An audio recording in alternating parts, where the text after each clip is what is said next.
mungkin beberapa hal bisa kami sampaikan. Yang pertama yaitu ada keputusan bersama 4 menteri, yaitu Menteri Agama, kemudian Menteri Kesehatan, Menteri Pendidikan dan Kebudayaan, dan Kementerian Dalam Negeri mengenai kapan kita bisa masuk sekolah.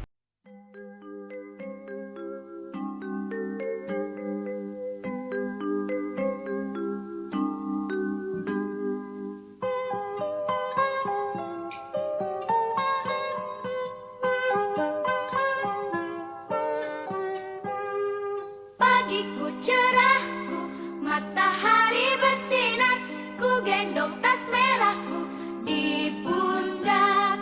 Selamat pagi semua, ku nantikan dirimu di depan kelasmu, menantikan kami, guruku tersayang.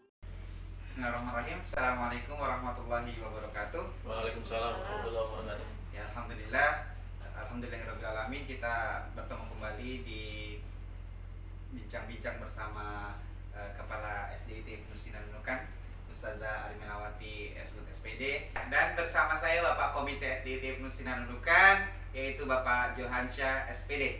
Bagaimana kabarnya Bapak? Alhamdulillah baik. Ya.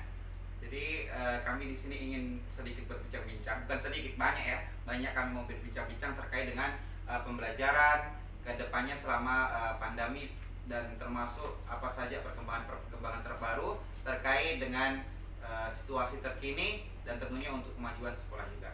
Baik, langsung saja kepada Bapak. Terima kasih. Assalamualaikum warahmatullahi wabarakatuh.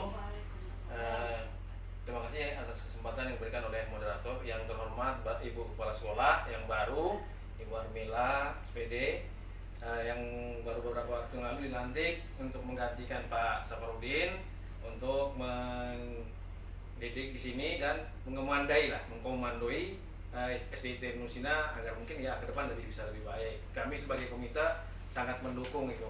Dan seperti ditanyakan oleh narasumber tadi bahwa bagaimana ke depannya tentang pembelajaran yang akan datang. Jadi kebetulan saya juga di Dinas Pendidikan dan Kebudayaan Kabupaten Nunukan, walaupun bidangnya berbeda dengan yang menangani pendidikan dasar dan menengah, tetapi dalam hal ini mungkin beberapa hal bisa kami sampaikan. Yang pertama yaitu ada keputusan bersama 4 menteri, yaitu Menteri Agama, kemudian Menteri Kesehatan, Menteri Pendidikan dan Kebudayaan, dan Kementerian Dalam Negeri mengenai kapan kita bisa masuk sekolah.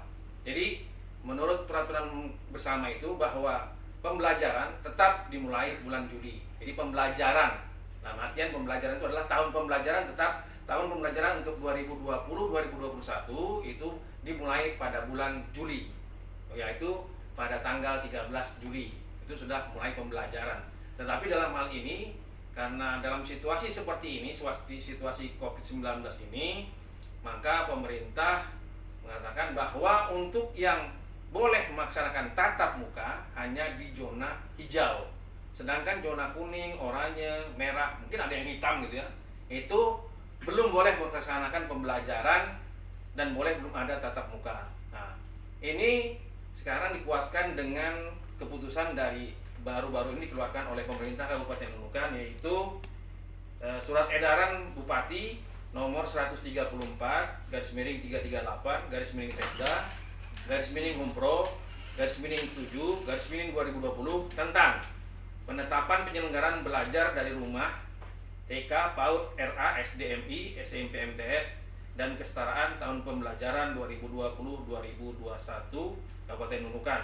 Ini adalah keputusan yang dituangkan dari keputusan 4 menteri, kemudian dikeluarkan surat edaran dari Bupati Nunukan untuk dipatuhi dan dilaksanakan, di mana untuk tingkat jenjang TK, RA, kemudian SDMI, SMP, MTS di bawah kewenangan kabupaten kota. Sedangkan untuk SMA, SMK, MA, dan SMAK itu berada kewenangannya di provinsi. Oleh karena itu, pemerintah Kabupaten Nunukan mengeluarkan edaran ini agar jadi pedoman. Nah, jadi perlu Bapak ketahuan, biar nanti semua orang-orang tua juga tahu gitu ya, kapan kita bisa mulai belajar. Jadi ya, ada beberapa hal yang harus diketahui. Yang pertama dari surat edaran ini, sebagai langkah untuk mengurangi dan mencegah dan memutus penyebaran corona COVID-19, maka kegiatan belajar mengajar tahun pelajaran 2020-2021 ditetapkan dengan belajar dari rumah atau BDR di Satuan Pendidikan PAUD TKRA, SDMI, SMP MTS, dan Kesetaraan se-Kabupaten Nunukan tanggal 13 Juli 2020 sampai dengan ada keputusan berikutnya. Jadi menunggu keputusan berikutnya kapan nanti pemerintah mengatakan kita boleh tatap muka. Kemudian yang kedua, belajar dari rumah atau BDR selama darurat penyebaran Corona virus 19 dilaksanakan dengan tetap memperhatikan protokol penanganan COVID-19. Yang ketiga, dalam masa belajar dari rumah, pembelajaran jarak jauh atau PJJ Satuan Pendidikan dapat memilih pendekatan daring atau luring atau kombinasi keduanya sesuai dengan ketersediaan dan kesiapan sarana dan prasarana di sekolah yang ada. Keempat, belajar dari rumah melalui pembelajaran jarak jauh, daring dan atau luring dilaksanakan sesuai dengan pedoman penyelenggaraan belajar dari rumah dalam lampiran surat edaran Kementerian Pendidikan dan Kebudayaan nomor 15 tahun 2020 tentang pedoman penyelenggaraan belajar dari rumah dalam masa penyebaran COVID-19. Yang kelima, ini bagi guru tetap memandu proses pembelajaran dengan penugasan tertulis atau offline, pembelajaran daring melalui grup, WhatsApp, dan aplikasi lainnya. Keenam, orang tua atau wali murid melakukan pendampingan dan pengawasan kepada putra-putrinya untuk tetap berada di rumah dan memanfaatkan waktu belajar di rumah serta mengawasi putra-putrinya untuk tidak membeli jajanan yang kurang atau tidak higienis. Ya, jadi ada penetap juga diharapkan kepada orang tua agar anak-anaknya tidak jajan. Jadi tidak sekolah bukan berarti keluyuran kemana-mana. Yeah. Yang ketujuh, menjaga kesehatan dengan mengkonsumsi makanan bergizi seimbang, rajin olahraga, dan sering mencuci tangan menggunakan sabun, membiasakan perilaku hidup sehat. Surat edaran ini akan ditinjau kembali jika ada perubahan status lebih lanjut dari pemerintah pusat yang ditetapkan di Nunukan pada tanggal 8 Juli. Jadi baru beberapa hari, 2 hari yang lalu ditandatangani oleh Bupati Nunukan.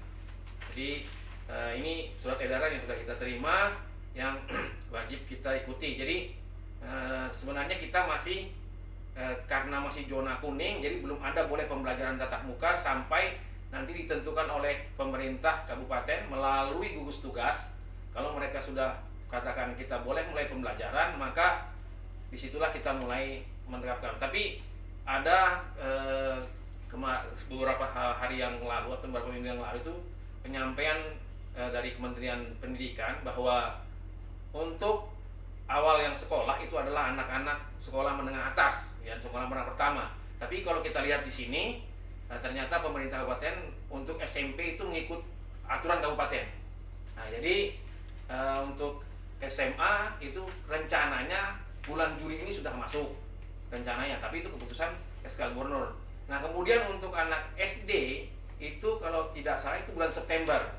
Jadi untuk SD itu bulan September. Nah, untuk TK itu bulan November. Jadi 2 bulan. Selang 2 bulan masuk yang lebih rendah di bawahnya, kemudian selang 2 bulan masuk lagi yang lainnya. Mungkin begitu dulu, Pak. Kalau ada yang mungkin kita pair saja gitu kan. Ya. Jangan terlalu tegang. Ya, baik, itu tadi penyampaian dari Bapak Komite kita terkait dengan keputusan Bupati ya. Terkait BDR ya, belajar dari rumah. Dan selanjutnya sekalian nanti kita bincang-bincang juga, kita kasih kesempatan kepada kepala sekolah kita untuk menyampaikan pendapat, pengarahan dan seterusnya. Ya. Bismillahirrahmanirrahim. Assalamualaikum warahmatullahi wabarakatuh. Waalaikumsalam warahmatullahi wabarakatuh. Bapak Ibu, tentunya kalau kita mendengar dari penjelasan tadi ya, hasil keputusan yang telah dikeluarkan oleh Bupati, oleh Ketua Komite kita, tentunya ini juga menjadi sebuah gambaran bahwa pembelajaran kita di tahun ajaran baru ini tentunya pasti harus daring ya. Jadi belum ada tatap muka. Di awal pembelajaran ini kami dari sekolah ya SDIT Nusina insya Allah sudah juga jauh-jauh hari mempersiapkan untuk proses daring ini seperti apa gitu. yang dimana sebenarnya sebelumnya sudah berjalan di tahun ajaran sebelumnya di akhir semester, dan ini masih berlanjut ya, ini masih berlanjut. Kita juga berharap pandemi ini bisa cepat berakhir, dan kalaupun nanti tatap muka ya dalam situasi kondisi aman, dalam artian zona hijau gitu ya. Nah, kalau berkenaan bagaimana persiapan untuk SDIT sendiri, tentunya yang pertama di tahun ajaran baru ini semua agenda sama ya. Setiap sekolah adalah MPLS, masa pengenalan lingkungan sekolah. Dan 1 pekan yang kita agendakan ini, baik dari kelas 1 sampai kelas 6, kita semua akan mempersiapkan ya, dari sekolah sudah mempersiapkan, termasuk guru-guru juga akan mempersiapkan, dan semuanya nanti akan kita sampaikan melalui grup di kelas masing-masing gitu ya. Jadi itu sudah kita buat jadwal di pekan pertama, bagaimana anak-anak mengenal sekolahnya, terkhusus kepada anak-anak kami yang baru bergabung di SDIT Nusina. Kalaupun di rumah anak-anak tetap standby, kami insya Allah guru tetap di sekolah ya. Jadi artinya proses pemantauan itu kami lakukan di sekolah, dan ini juga dengan waktu yang tidak seperti biasa ya, tidak sampai sore. Jadi itu pekan pertama insya Allah kita sudah siapkan untuk MPLS ini, termasuk pekan keduanya juga. Nah, mungkin yang perlu kami ingin sampaikan juga kepada Bapak Ibu di rumah, berkenaan tadi sebagaimana yang disampaikan, kerjasama orang tua ya, kerjasama orang tua dalam mendampingi anak-anak di rumah. Dan ini memang yang menjadi dilema tersendiri bagi orang tua kita ya. Mungkin tidak 1-2 orang, hampir semua mungkin ya Pak Jo ya. Artinya ini juga semua kita akan maklumi gitu, kita juga memaklumi. Nah, tentunya di sini yang utama adalah komunikasi. Bagaimana orang tua berkomunikasi dengan baik dengan wali kelas. Begitu juga kami sudah menekankan kepada guru-guru untuk memastikan semua komunikasi itu lancar kepada orang tua. Apakah dia menerima pesan itu, apakah pesan itu tersampaikan dengan baik, apakah bisa dikerjakan atau tidak. Nah, dari inilah proses pembelajaran ini, kerjasamanya tentunya kalau selama ini kan sudah berjalan di grup ya. Selain kita sampaikan mungkin ada pembelajaran yang akan nanti disampaikan secara tertulis ya, penugasan. Jadi kami juga meminta kepada guru untuk mempersiapkan ada pembelajaran secara langsung dengan melalui aplikasi, apakah itu Zoom, apakah itu Google Meet, apakah video call WA yang bertahap gitu ya. Nah, mungkin kendalanya karena kita juga sudah melihat evaluasi yang kemarin, ada orang tua yang mungkin tidak tersambung gitu ya, apakah jaringan atau apa. Nah, ini kami tidak kemudian membiarkan. Jadi kita memastikan bahwa guru juga punya kewajiban untuk home visit gitu ya. Jadi kalau ada orang tua yang terkendala terkait masalah jaringan atau koneksi untuk mengikuti itu, maka ini menjadi tanggung jawab kami juga. Jadi tentunya di sini kami juga meminta kerjasama komunikasi yang intens juga kepada wali kelas gitu ya, wali kelas dan guru yang di kelas masing-masing, sehingga pembelajaran itu bisa berjalan dengan baik.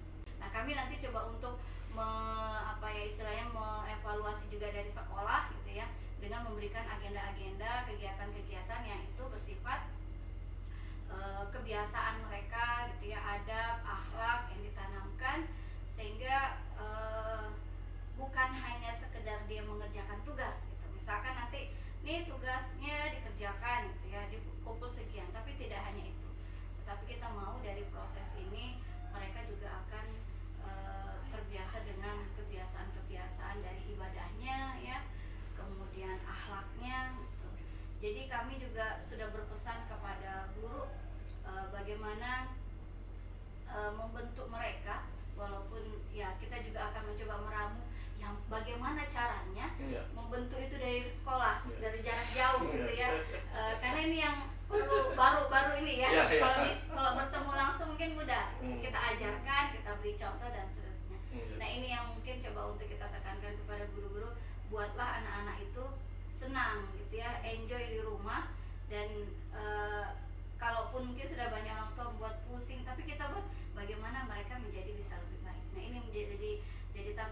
juga sebenarnya ya di sekolah untuk membuat anak ini menjadi apa ya, orang tua bisa melihat langsung, oh ternyata dia selama di rumah dengan bimbingan sekolah dari jarak jauh dia bisa mengerjakan. Tidak hanya itu, jadi karena juga kebijakan dari menteri kan kita tidak juga harus mengejar langsung kurikulum secara tuntas ya. Jadi makanya penekanan materi itu juga ada, tapi tidak kemudian secara penuh.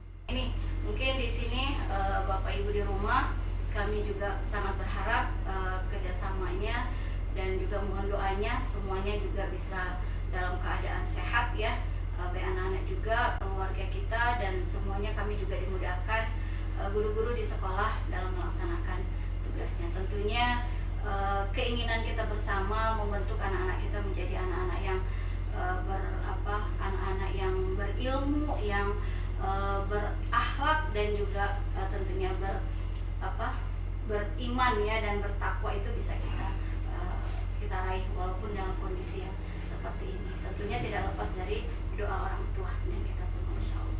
Oke, begitu gambaran kita di sekolah. Ya, itu tadi penyampaian dari Ustazah Mila. Jadi kembali lagi